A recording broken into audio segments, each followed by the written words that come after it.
ಇವತ್ತು ಅದೇ RSS ನಲ್ಲಿದ್ದಂಥ ಅದೇ BJP ನಲ್ಲಿದ್ದಂಥ ಮಹೇಂದ್ರ ಕುಮಾರ್ ಅವರು ಬದಲಾವಣೆ ಆದರು. ಈದ್ಗಾ ಸಿದ್ಧಾಂತ ಅಂತ ಒಂದು ಪುಸ್ತಕ ತಗೊಂಬಂದ್ರು. ಅವ್ರು ಎಷ್ಟೆಷ್ಟು ದಾಳಿಗಳನ್ನ ಮಾಡಿದ್ರು, 42 ಚರ್ಚ್ಗಳ ಮೇಲೆ ದಾಳಿ ಮಾಡಿ 50 ದಿವಸ ಜೈಲಲ್ಲಿದ್ದಂಥ ಮಹೇಂದ್ರ ಕುಮಾರ್ ಬದಲಾವಣೆ ಆದರು. ಸೊ ಆ ಥರ ಬದಲಾವಣೆಗಳಾಗಬೇಕು. ಆ ಬದಲಾವಣೆಗಳಾಗ್ಲಿ ಅಂತ ನಾವು ಹೇಳ್ತಾ ಇರೋದೇ ಹೊರತು ನೀವು ದಾಳಿಗಳು ಕೊಲ್ಲಿ ಅನ್ನೋ ಹೋಲಿಕೆ ನೀವು ತಪ್ಪು.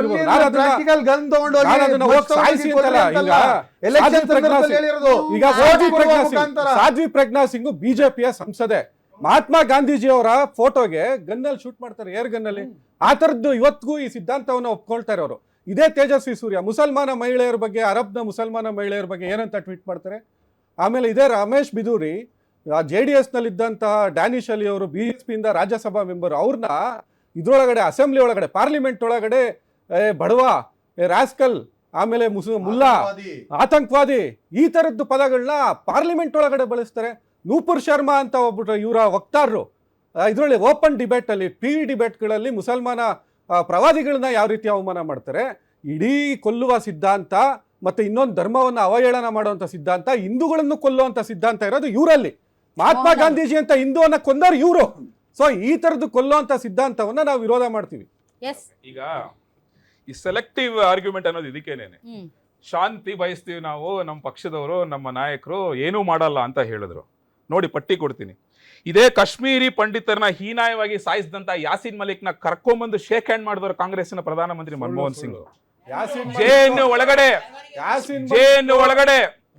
ಒಳಗಡೆ ಭಾರತ್ ತೇರೆ ತುಕಡೆ ಹೋಂಗೆ ಇನ್ಶಾ ಅಲ್ಲಾ ಅಂದವ್ರ ಪರವಾಗಿ ನಿಂತ್ಕೊಂಡವರು ಕಾಂಗ್ರೆಸ್ನವರು. ನೆಕ್ಸ್ಟ್ ಈಶಾನ್ಯ ಭಾರತಕ್ಕೆ ಕನೆಕ್ಟ್ ಮಾಡುವಂತ ಚಿಕನ್ ನೆಕ್ ನ ಕಟ್ ಮಾಡ್ತೀನಿ ಅಂತ ಹೇಳಿದಂತ ಶಾಬಿ ಇಮಾಮ್ ಪರವಾಗಿ ನಿಂತ್ಕೊಂಡವ್ರು ಕಾಂಗ್ರೆಸ್ನವರು. ಪ್ರಿಯಾಂಕಾ ಖರ್ಗೆ ರೀಸೆಂಟ್ ಆಗಿ ಟ್ವೀಟ್ ಮಾಡಿದ್ದಾರೆ ಅವ್ರ ಸಪೋರ್ಟ್ ಆಗಿ. ನೆಕ್ಸ್ಟ್ ದೇಶದ್ರೋಹಿ ಸಂಘಟನೆ PF ಮೇಲಿದ್ದಂತ ಕೇಸ್ಗಳನ್ನ ವಿಡ್ರಾ ಮಾಡ್ಕೊಂಡವರು ಕಾಂಗ್ರೆಸ್ನವರು. ಸಲ್ಮಾ ರಶೀದ್ ಇವತ್ತು ಬಿಜೆಪಿ ಸೇರ್ಕೊಂಡಿದ್ದಾರೆ. ಕೇಳಿಸ್ಕೋಬೇಕಪ್ಪ, ಕೇಳಿಸ್ಕೊತಾ ಇದ್ದೀನಿ, ಕೇಳಿಸ್ಕೋಬೇಕು. ಕಾಂಗ್ರೆಸ್ ನಾಯಕರು ಯಾರೋ ಇಲ್ಲ ಅಂತಂದ್ರು. ಇದೇ DJ ಹಳ್ಳಿ KG ಹಳ್ಳಿಗೆ ಬೆಂಕಿ ಇಟ್ಟಂತ ಹಿಂದೆ ಇದ್ದಿದ್ ಯಾರು? ಇದೇ ಕಾಂಗ್ರೆಸ್ ಮಾಜಿ ಮೇಯರ್ ಸಂಪತ್ ರಾಜ್. ಪಟ್ಟಿ ಕೇಳಿಸ್ಕೋಬೇಕು.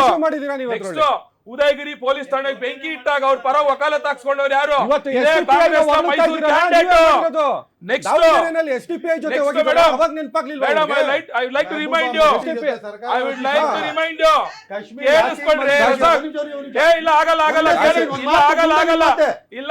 ಕೇಳಿಸ್ಕೋಬೇಕು.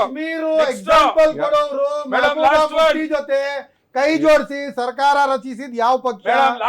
ಇದು BJP. ಅದು ಪರವಾಗಿಲ್ಲ.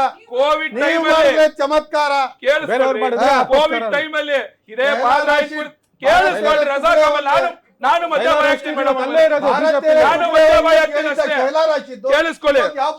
ನೆಕ್ಸ್ಟ್ ಇದೇ ಕೋವಿಡ್ ಟೈಮ್ ಅಲ್ಲಿ ಪಾದರಾಯನ್ಪುರದಲ್ಲಿ ಆಶಾ ಕಾರ್ಯಕರ್ತರ ಮೇಲೆ ಹಲ್ಲೆ ಮಾಡಿದಂತ ಗಾಂಜಾ ಗಿರಾಕಿಗಳನ್ನ ಜೈಲಿಂದ ವಾಪಸ್ ಕರ್ಕೊಂಡ್ಬಂದು ರೆಡ್ ಕಾರ್ಪೆಟ್ ಹಾಕಿ 2,500 ರೂಪಾಯಿ ಜಮೀರ್ ಅಹಮದ್ ಖಾನ್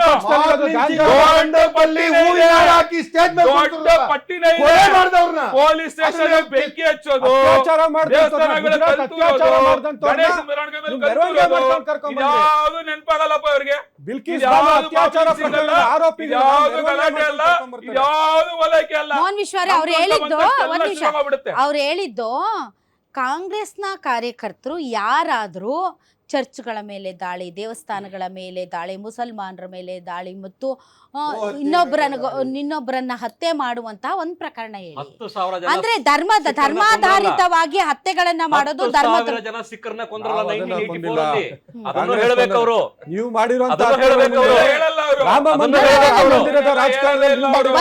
ಭಾಸ್ಕರನ್ ಅವರೇ, ಮೋಹನ್ ಅವರೇ, ಅವರೊಂದು ಪ್ರಶ್ನೆ ಕೇಳಿದ್ದಾರೆ. ಹೇಳಿ, ನಾವು ಈಗ ನಮ್ಮ ಸಂಘಟನೆಗಳಾಗ್ಲಿ ಅಥವಾ ನಮ್ಮ ಪಕ್ಷದ ಕಾರ್ಯಕರ್ತರಾಗಲಿ RSS ಮತ್ತು BJPಯ ಹಲವಾರು ನಾಯಕರುಗಳು ಧರ್ಮದ ಆಧಾರದ ಮೇಲೆ ಮಾಬ್ ಲಿಂಚಿಂಗ್ ಮಾಡೋದಾಗಲಿ ಅಥವಾ ಧರ್ಮಾಧಾರಿತವಾಗಿ ಕೆಲವು ಕಮ್ಯುನಿಟಿಗಳ ಮೇಲೆ ಅಥವಾ ಚರ್ಚ್ಗಳ ಮೇಲೆ ಅಥವಾ ಮಸೀದಿಗಳ ಮೇಲೆ ಅಥವಾ ಇದ್ರ ಮೇಲೆ ದಾಳಿ ಮಾಡಿ ಹತ್ಯೆ ಮಾಡಿದಂಥ ಪ್ರಕರಣಗಳನ್ನು ತೋರಿಸಿ ಯಾಕೆ BJP ಮತ್ತು RSS ಸಂಘಟನೆಗಳಿಂದ ಪ್ರೇರಿತವಾದಂತಹ ಯುವಕರು ಇದನ್ನ ಮಾಡ್ತಾರೆ ಅನ್ನೋದು ಅವ್ರ ಪ್ರಶ್ನೆ. ನಾನು ಇವಾಗ ಇಷ್ಟು ದೊಡ್ಡ ಲಿಸ್ಟ್ ಕೊಟ್ಟಲ್ಲ, ಈ ಲಿಸ್ಟ್ ಇದ್ರ ಜೊತೆಗೆ ಹಿಂದೂ ಕಾರ್ಯಕರ್ತಗಳ ಕೊಲೆ ಆಯ್ತಲ್ಲ, ಎಲ್ಲಿ ಶಿವಾಜಿನಗರದಲ್ಲಿ ರುದ್ರೇಶ್ ಅದನ್ನ ಆಗ್ಬೋದು, ಕಾಂಗ್ರೆಸ್ ಅವ್ರು ಕೊಡಗನಲ್ಲಿ ಮಾಡಿದ್ದು ಅಂತ ಕುಪ್ಪಳ್ಳಿ ಅಲ್ಲ ಅವ್ರು ಆಗ್ಬೋದು. ಹೇಳ್ತಿರೋದು ಕಾಂಗ್ರೆಸ್ ಅವ್ರ ವಿಚಾರ.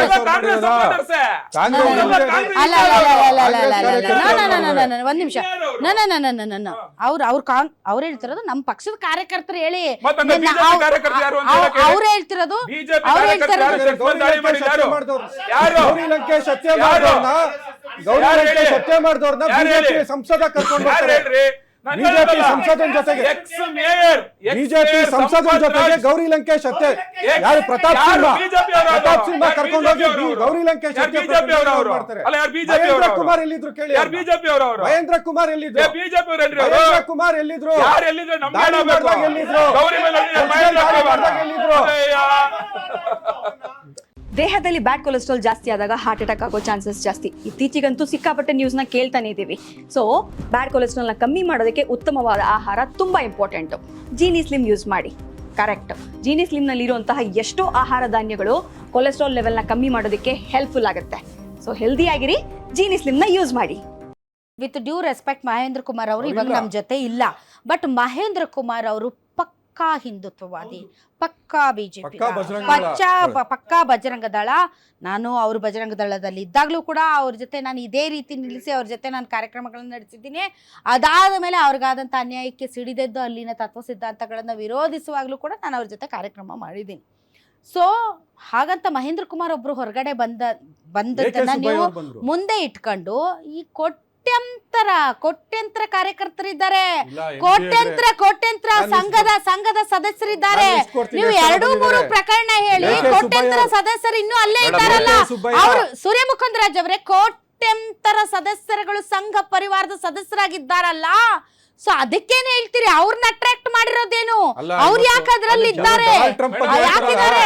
ಪಾಕಿಸ್ತಾನದ ಬಗ್ಗೆ ಹೇಳ್ತಾರಲ್ಲ, ಡೊನಾಲ್ಡ್ ಟ್ರಂಪ್ ಬಗ್ಗೆ ಹೇಳ್ತಾರಲ್ಲ, ಅದೇ ಡೊನಾಲ್ಡ್ ಟ್ರಂಪ್ USA ನಲ್ಲಿ ಇರುವಂತ ಒಂದು ಸಂಸ್ಥೆ ಹೇಳುತ್ತೆ RSS ನ ಬ್ಯಾನ್ ಮಾಡಬೇಕು. ಕಾಂಗ್ರೆಸ್ ಅಲ್ಲಿ G18 ಯಾಕೆ ಬ್ಯಾನ್ ಮಾಡಬೇಕು ಅಂತ ಹೇಳುತ್ತೆ. ಎಲ್ಲಾ ಸೀನಿಯರ್ ಕಾಂಗ್ರೆಸ್ ಲೀಡರ್ಸ್ ಸುಮಾರು ವರ್ಷದಿಂದ ಇದ್ದವರು, ಇಂದಿರಾ ಗಾಂಧಿ, ರಾಜೀವ್ ಗಾಂಧಿ ಟೈಮ್ ಅಲ್ಲಿ ಇದ್ದವರು, ಅವರೆಲ್ಲರೂ ಯಾಕೆ ಇವತ್ತು ಕಾಂಗ್ರೆಸ್ ಬಿಟ್ಟು ಆಚೆ ಬಂದ್ರು?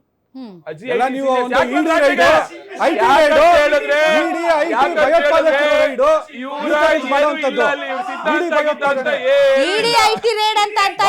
ರೈಟ್, ಆಯ್ತು.